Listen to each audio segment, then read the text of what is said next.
Well, welcome back to Voices in My Head. As always, I'm your host, Rick Lee James, and I'm so grateful for all of you who have taken time today to listen to this podcast. I'm especially grateful to my two guests today, father and son, Henry Spaulding and Hank Spaulding, who took time not only to be here with me tonight, but to be here late because I fell asleep. And so, full disclosure to everybody listening tonight, I was on my couch. I came home after a long day at the hospital. They were waiting, and I completely blanked out on the evening. So, thank you so much. I want to just say to everybody listening, these gentlemen were so kind and generous to be able to stay an hour later and do this, even when it wasn't the scheduled time. So, thanks so much. So, for Hank, I want to say welcome back to Voices in My Head. And for your father, Henry, welcome for the first time. So glad to have you both here. It's good to be here. So, just, full disclosure too, for everybody listening, when I was a student at Trevecca, Henry was one of my professors for some wonderful classes that I had. And I remember intro to philosophy and systematic theology. And so I had some wonderful growing experiences back in those days. And hopefully I have continued to grow in that time. It's been neat to see, Hank, all of the writing that you've been doing. And it's astonishing that you are releasing three books, and one of them is with your father. And so I'm so grateful to have a chance to be able to talk to you. We're obviously not going to be able to go super deep on all three of those books, but tonight we hopefully can just share some highlights about this. Tell me what it was like, first of all, for both of you to write together. I wonder how that whole experience was. It was really great. It's something I've always wanted to do. And it's something I've always been planning to do ever since I started working on theology. I know that my dad had already written a bunch of stuff as articles, but he hadn't written a book in a while, and so I thought that this would be the time, kind of in his retirement, to see if he'd be willing to slap something together so that we could publish something together. I don't know, Dad. What do you think?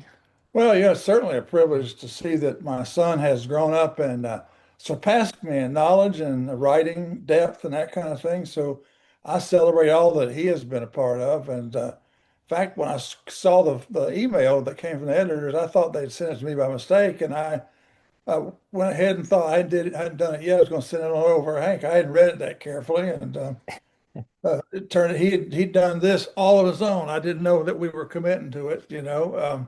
But it was fine, and it's really been, as you'll see, the cutting edge stuff is on Hank's side. I've got a few little essays in there that I have done, but he's been on the cutting edge of the stuff. Mine's more, and I'm not sure what year you were at, Trebek, and where I was at in terms of my own theological development. So it depends on if it.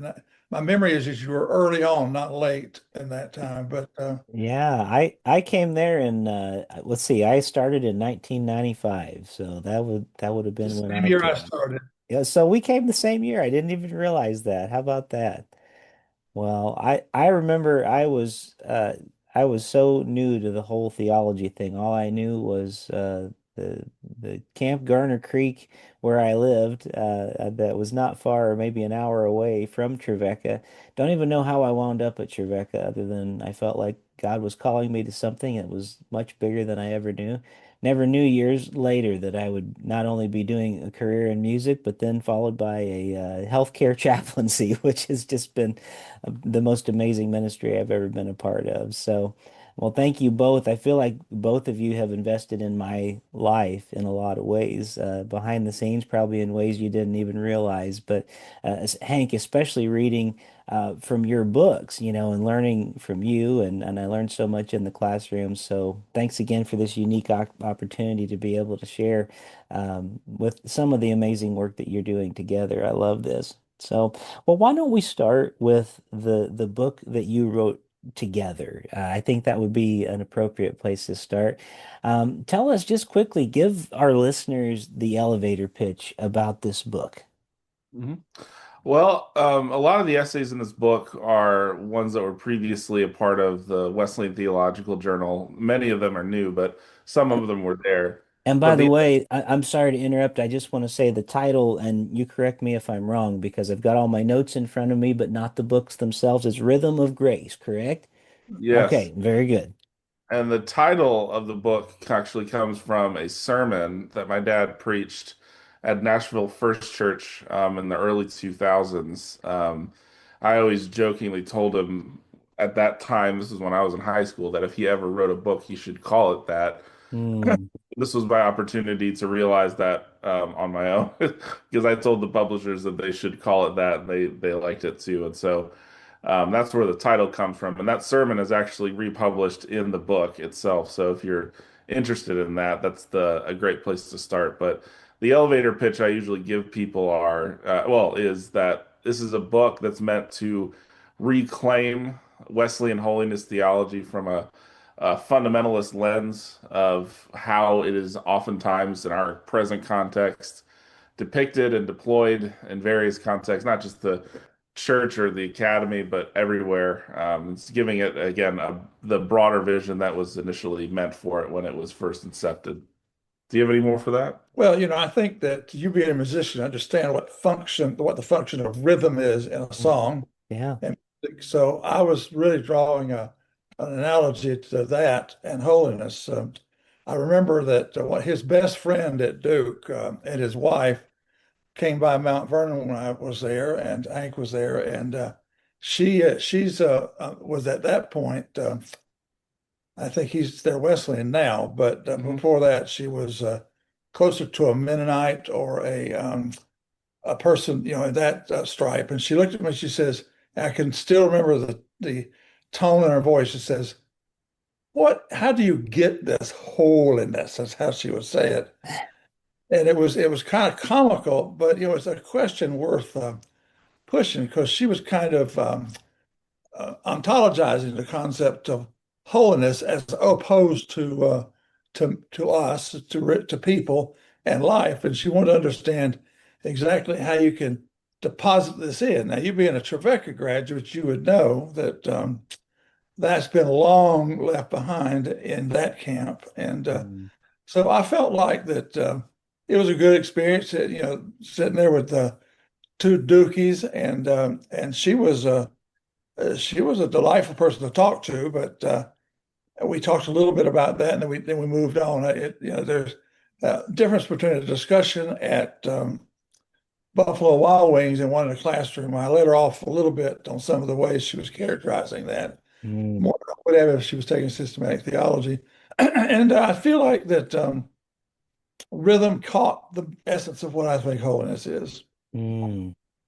Well, I appreciate that. And you know what I think about rhythm too, as a musician, it really is this thing that is the foundation of all the other music. It's the groundwork that is laid. So I appreciate that you're presenting it as such with the rhythm of holiness. This is sort of the foundational groundwork of what it means to live in holiness, to walk in holiness.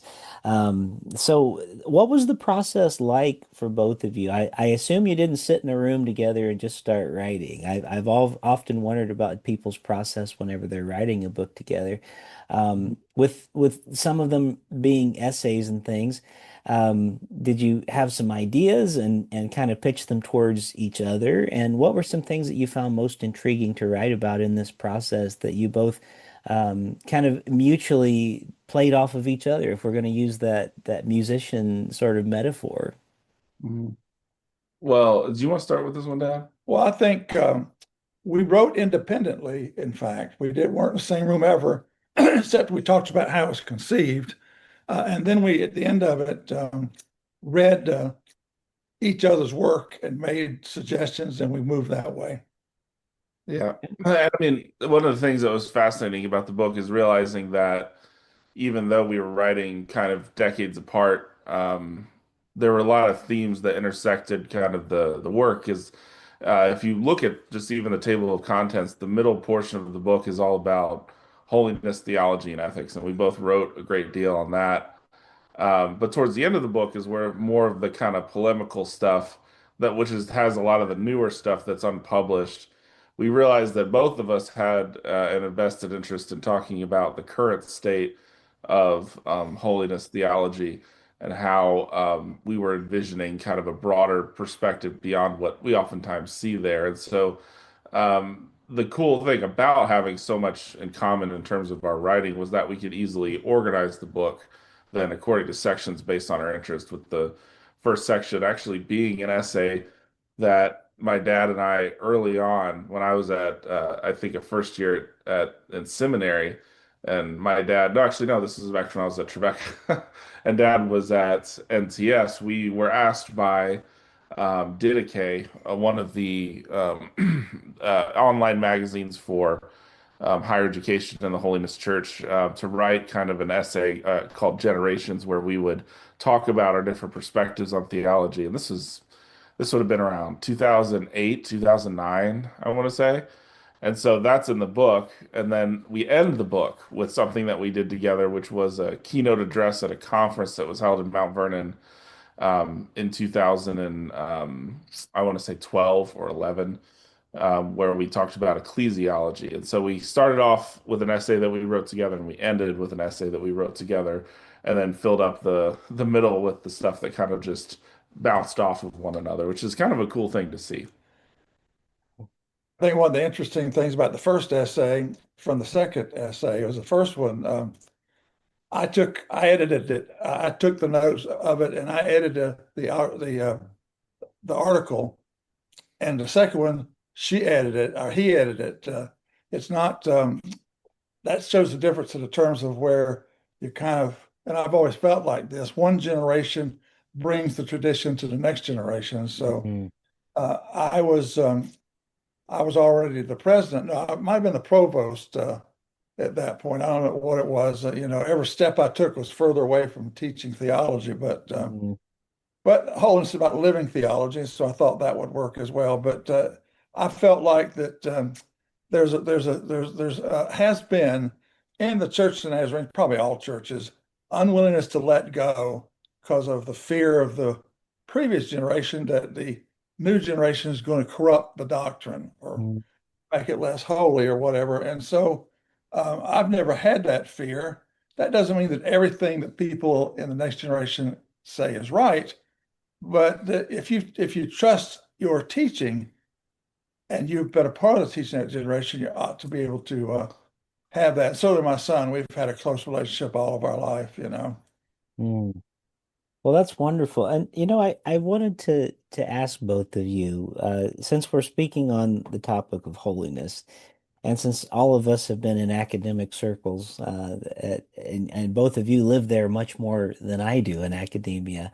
But one thing that when you get into education, especially in theology, what happens is you start being exposed to lots of different traditions, even lots of different faiths. And I'm curious about, especially with the way that you write. And by the way, I've not had a chance to read deeply all three of these books, so I'm kind of just doing scattershot as I've had a chance to look at these, and I appreciate you sending them in advance so I could. But you do talk about holiness in terms of beauty and of grace. My question that I want to think about, as you've not only been in academia, but have lived your lives there in that. Certainly, we come to places where we think, I wonder if this tradition doesn't fit me as well as another one would. And we begin thinking about maybe the Nazarene church isn't for me, just speaking for myself. Maybe there's another place that I would be more comfortable, more at home. What is it for both of you that through your experiences, through times, through prayerfully in your life, why have you continued on in the path that you have and maybe not decided, oh, I'm going to go jump to this other tradition that I feel like maybe speaks better to me, or maybe I'm not framing the question right, but I'd really love to hear from you. What is it that you are finding beautiful and full of grace about the holiness tradition? Yeah, I reflect back on Einstein when he says the most essential thing he could say about the universe is it's beautiful. Mm, And God created that universe. And beauty is notoriously hard to explain, but easy to see and mm, easy to experience. And so part of what I've come to understand is what Albert Truesdale, former dean at NTS and a colleague in some sense. He said, the holiness, this church, the Church of Nazarene, belongs to me as much as it does to the radical fundamentalists out there.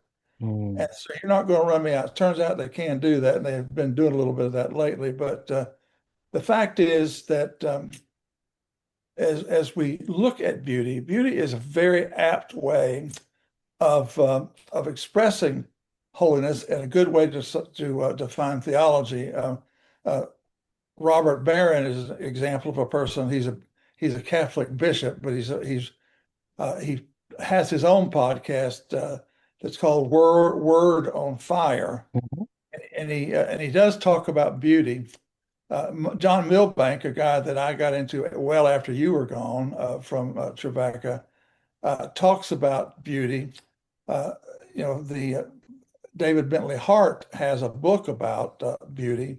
So beauty is a great theological word if you switch it from a kind of strict metaphysic to a aesthetic. You mm, know, I think that you might have studied Soren Kierkegaard. You think of the aesthetic as being the low level, but I think it's also the high level. I think beauty is what attracts us to holiness, and you see it mirrored in the lives of the people who proclaim the doctrine. The doctrine is not proven by logic, it is proven by the beauty of holiness in the world. And mm, no denomination owns that. mm, The minute we start thinking about that, we become myopic.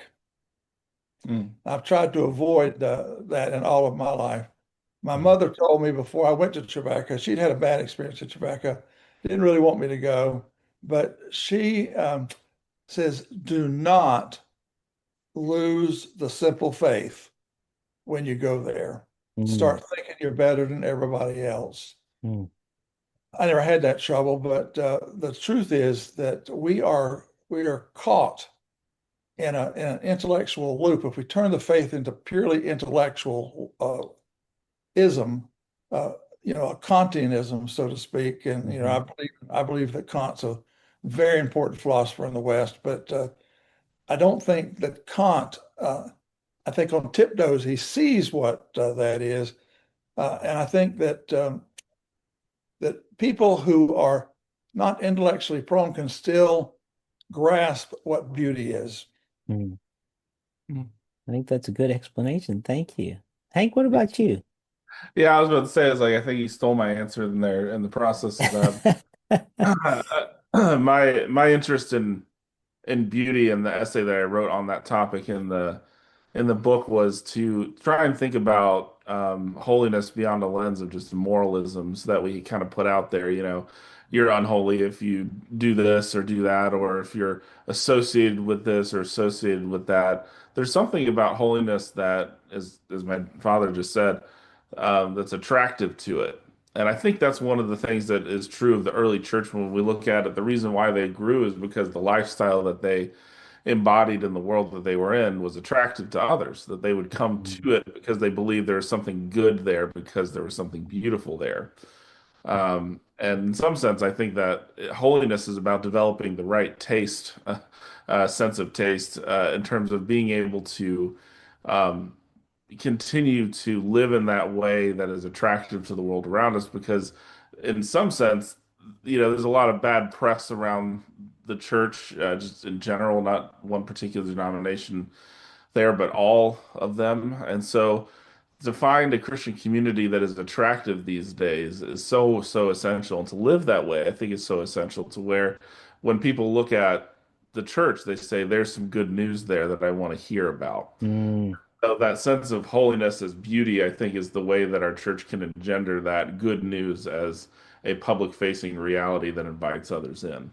Yeah, that's wonderful. And I love that you use the word taste, Hank, because I was thinking, just sitting here listening to both of you, a memory that has not left me over the years was when I was a student at Trevecca as a much younger man.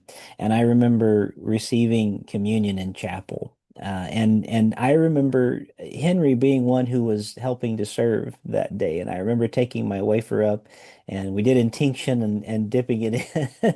And I have this vivid memory in my mind of receiving that from you, and feeling like I was a part of a much bigger family than just what I had always known, what I was a part of. And I remember even a comment being made about this being a cup full of grace, that we received together.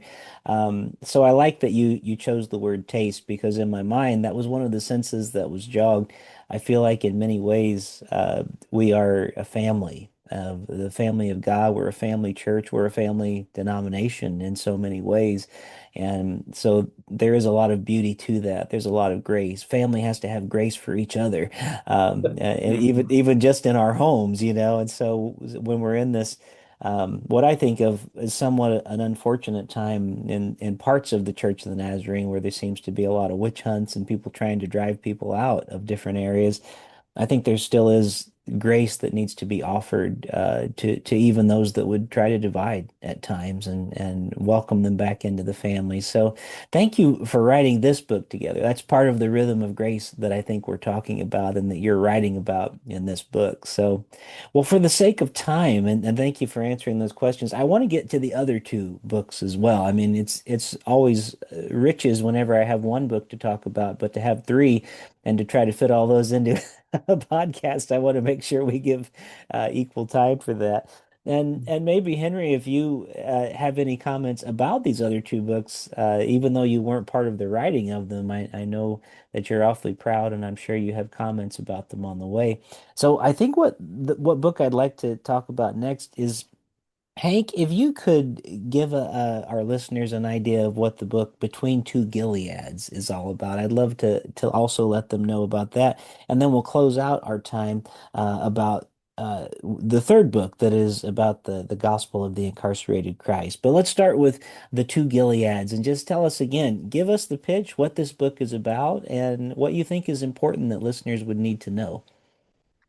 Well, I think it picks up really well from your question on beauty. I mean, I'm somebody who has recently come to enjoy reading novels. I haven't always been that way, but it was during COVID.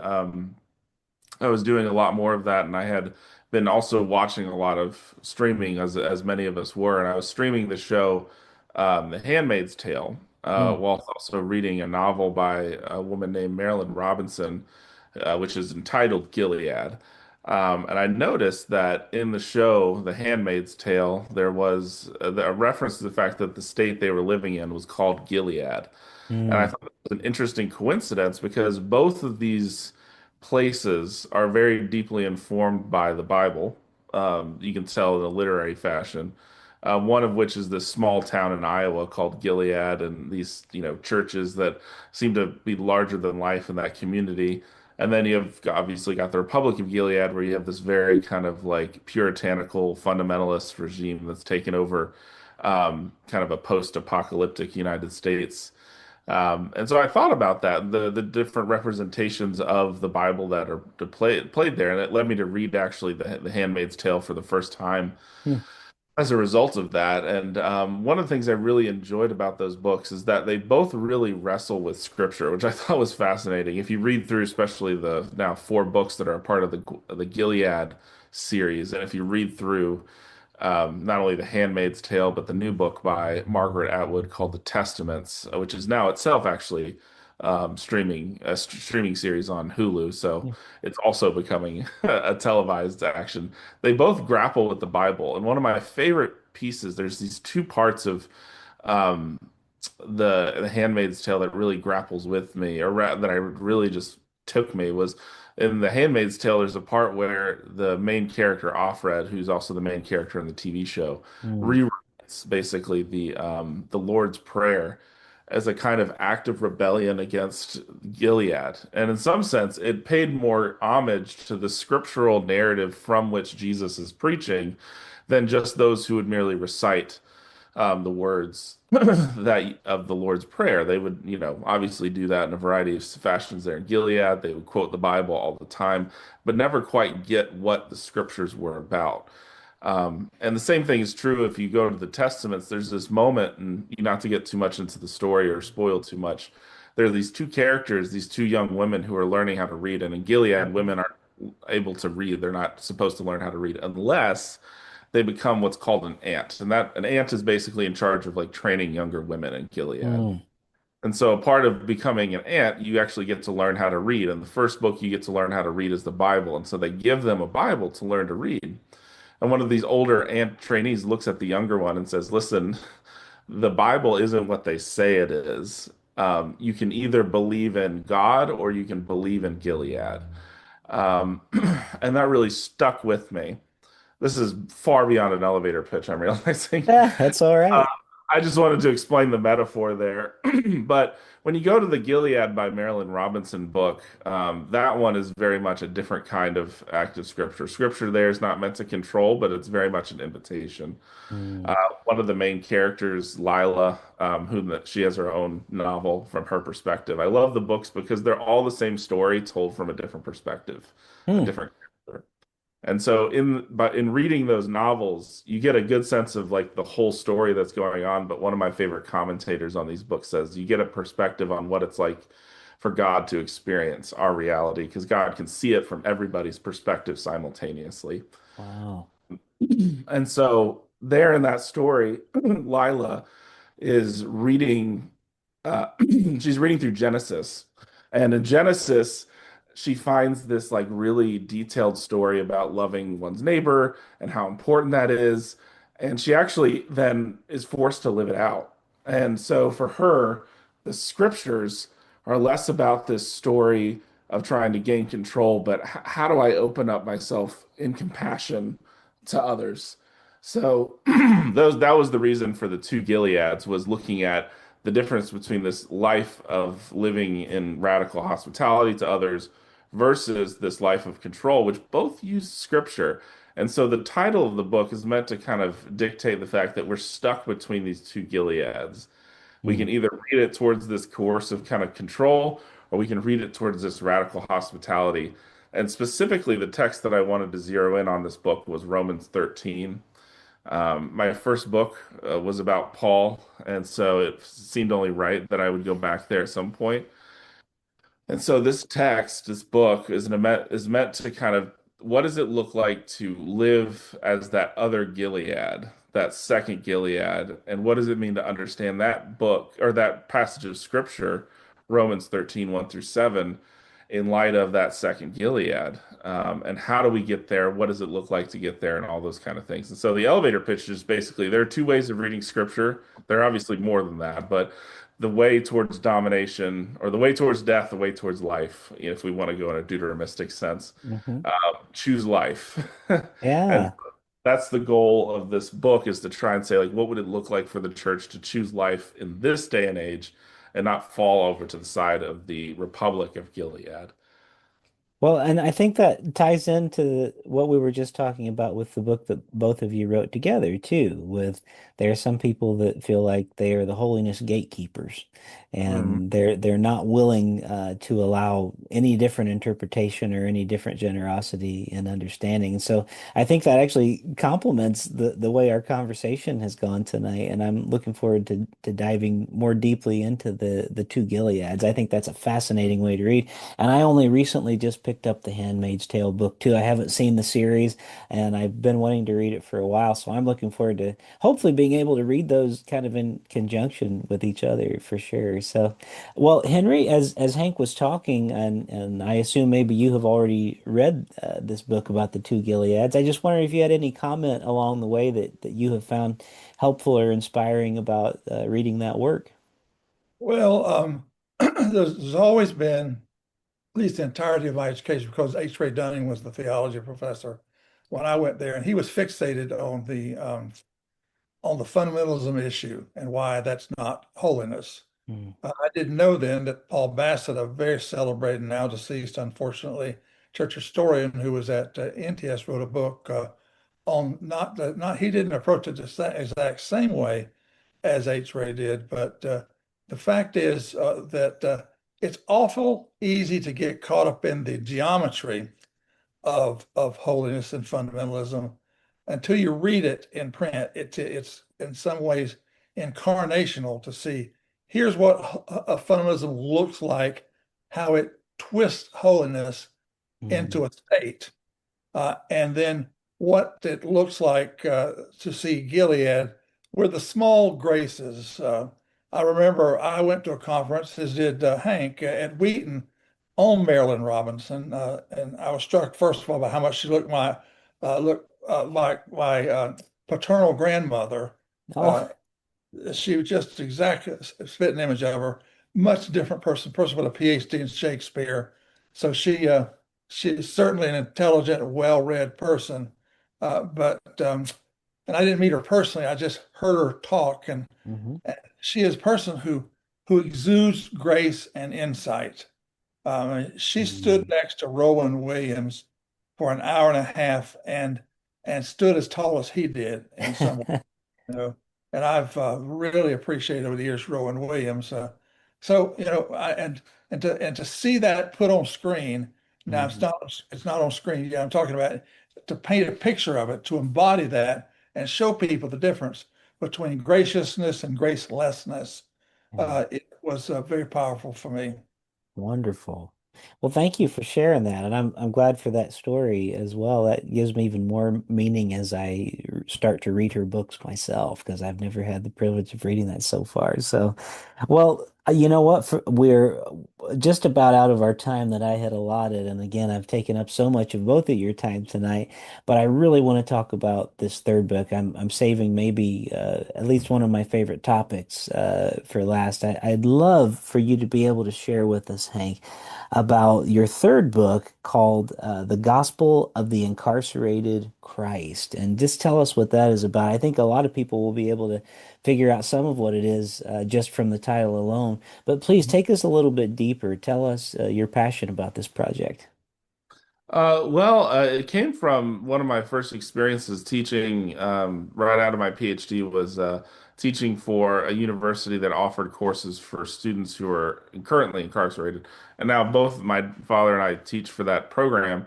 But I remember I was teaching an ethics course. It was just an introductory to ethics course. The first essay or responsibility that a student had to write was like, tell us about a time when you knew yourself to be facing a moral problem. And many of the individuals in those courses, they would write about the thing that led to their incarceration. And I think I'm haunted slash just constantly mentally and like intellectually engaged by one of the students who wrote this essay about how when he was deployed in the service, he came back from overseas. He didn't have, 2 cents to run together to his name.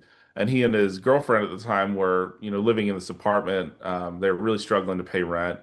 And this drug dealer basically said, "Listen, I will give you this much of my product if you'll stand on this corner and sell it. I'll give you 6 months rent, and you can kind of try and figure out your life." It's a very altruistic drug dealer in this in this story, but he kind of details that, and he talks about how he made this promise, two promises to his wife. One of which he would never go to prison, and the second of which was she would never have to live on the streets. Mm, And he's contemplating those two choices as he ultimately does decide to do like sell the drugs, and that's what leads to him going to prison. But one of the things that he says near the end of the essay, reflecting on these two choices, he says, "What is it?" He says, "How can one live a good life when one is only given bad choices to make?" mm, And I think that's such a profound question. And I present that to my students all the time whenever I teach, but I've never found a book that does quite what I would really want it to do. And so this book was born out of trying to answer that question. And in some sense, we base ethics on certain choices that you can make or not make. And so here's the good people that have made the good choices, and here's the bad people that have made the bad choices. But in some sense, if we believe the doctrine of original sin, especially to some of its logical conclusions, we have a sense in which, like, the world in which we live in is filled with all kinds of opportunities for failure, moral failing in all different kinds. And that dividing between good and evil in that way, which is, of course, arising from original sin. I mean, Bonhoeffer makes this pretty clear in his ethics essay, and that's where ethics is born. The problem that arises from that is that we kind of live into the original sin when we cordon off the world according to that dichotomy. But here's the good people, here's the bad people. mm. It's, failing to listen to Bonhoeffer's cry, at the beginning of that ethics book, which really starts off like in a really powerful place about that kind of reflection on the difference between good and evil. The book that I wanted to write, and this is the book that I came from there, is that actually the thing that we all start out with when we make ethical choices is not to try and be good over and against someone else who we conceive of as bad. I mean, we get scriptures littered with different examples of people trying to do that. But rather, the moral life is actually lived in response to the grace that we've all been given. And it is only in light of that, the will of God, namely, that one can learn to live a good life in any kind of reasonable, sensible word. And so it's not about deciding between who's good and who's bad, but it's about all of us together living the good life. And so I'll end with this. The kind of main picture that I like wrestle with in the middle of that book is what I call the Dostoevsky dilemma. And for those who've read it, it comes from uh, Dostoevsky's great book, The Brothers Karamazov, where Ivan and his brother Alyosha are arguing about God, and Ivan basically says, and this is the famous Grand Inquisitor section. He says that he refuses a ticket to any kind of heaven that is built off of the suffering of an innocent person or an innocent child or something like that. And so I said, so basically, the whole book is saying we should reject any ethics that is built off of the suffering and rejection of any particular person, but rather that we can only think of the moral life insofar as we are moral together, bound to one another, living with one another in the world as God intends. And so that book Dad hasn't had a chance to read yet because that's just still with the publisher. um, Mm. Setting it right now in terms of getting it ready. And so once it's done, Dad will have a chance to read it.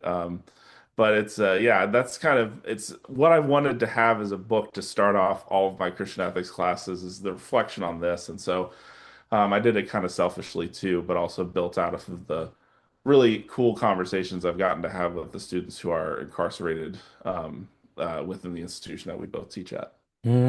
Well, thank you for sharing that. I'm really excited to look deeper into all three of these books. And, I don't know why it just popped in my mind, but earlier today with a couple of other chaplains, we try every day if we can to spend a few moments of reflection together. And one of our chaplains will always lead the rest of us. And today, our director read a passage from Henri Nouwen. And he said, I wrote it down. It was so good. He said, impatience is trying to get away from where we are. And I was thinking about that in terms of like incarceration. And what if your only choices are bad choices? I think is how you had phrased it a moment ago. And sometimes we're uh, we're not present to our moment. We're not present to the possibilities that could be, even in a situation where we feel like things are bad. We always want to get to the next place. We want to get to the next moment. And when I heard that now in quote today, that reminded me that my impatience is often trying to get away, not only from where I am, but maybe from where God has placed me, in this moment. I think all of this fits together with the books that you have both presented to us tonight, that wherever we are, in whatever moment we're in, whatever tradition we're come from, we have this vast God with all these viewpoints and all these different ways of being that is calling us to stop, to be still, to be present, and to find Him in the moment and to find Him with each other. So thank you for bringing these new books. And Hank, I appreciate you reaching out, telling me about these new releases, and I'm just excited about the work that you're doing. That it's exciting to see a book that you both have created together, which is wonderful. And I know that there's going to be many more in the coming days, and I look forward to hearing some of the dialogue that comes out of these. So, for someone listening who tonight has kind of heard this smattering of three books real quickly, is there anything that either of you hoped we would talk about tonight on the podcast that we just didn't cover or didn't have time to get into? Or maybe you're thinking, you know what, I really want people to hear this about any of these books tonight. I'd love to just give you a couple moments to be able to share if anything like that comes to mind. Well, the thing I'd like people to remember from Rhythm of Grace is that holiness is about joining in the chorus of reality and presenting a rhythm, sometimes a re-narration of the brokenness and disembodiedness of sin itself, and that holiness is a rhythm that that can guide us through all of life, all of its twists and turns, all of its disappointments, and its pains, but also its beauty. Mm, wonderful. Yeah. Hank, Yeah. any other thoughts from you tonight? Well, the first thing I would say is that to anybody who was a former student of my dad, there's a lot of stuff in there that is kind of first time into the world, other than like, the people that he presented it to. And so I've had a lot of his former students come forward and say, thank you for getting some of his stuff into print. But there's more stuff that he hasn't written and put into print that's in this book. And so if you're somebody that's interested in his thoughts on holiness theology, specifically even his thoughts on holiness theology, right now, you should check out the book. I think it's a good opportunity to kind of pick up those ideas.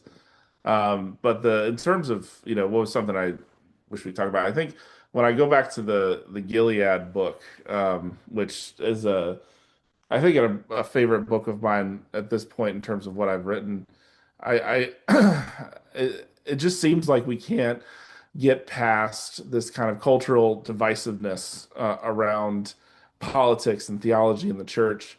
And there's in this text, I think, a really deep call to remember what is the good news of the gospel in the first place. Mm, And so recovering what that is so that we can develop a full-throated theology to engage the world that we're in. That's mm. what I'm hoping that these books do. Well, thank you so much. I appreciate both of your thoughts, especially at the closing tonight. For everyone who is listening to Voices in My Head, I do hope that you will check out these books, and we will have links as best as I can provide them. Not for the ones that haven't released yet, but I definitely want to give links to everyone to other resources that you have. So thank you both so much, not only for coming on the podcast tonight, but thank you for having grace with me this evening as I fell asleep on the couch and wasn't here. It was quite a day at the hospital today. So thank you for rescheduling for an hour later and being able to come on to talk tonight. Really appreciate it. I'm grateful for both of you, and I want to just say thank you both for being a couple of the voices in my head this week. Thanks, Rick.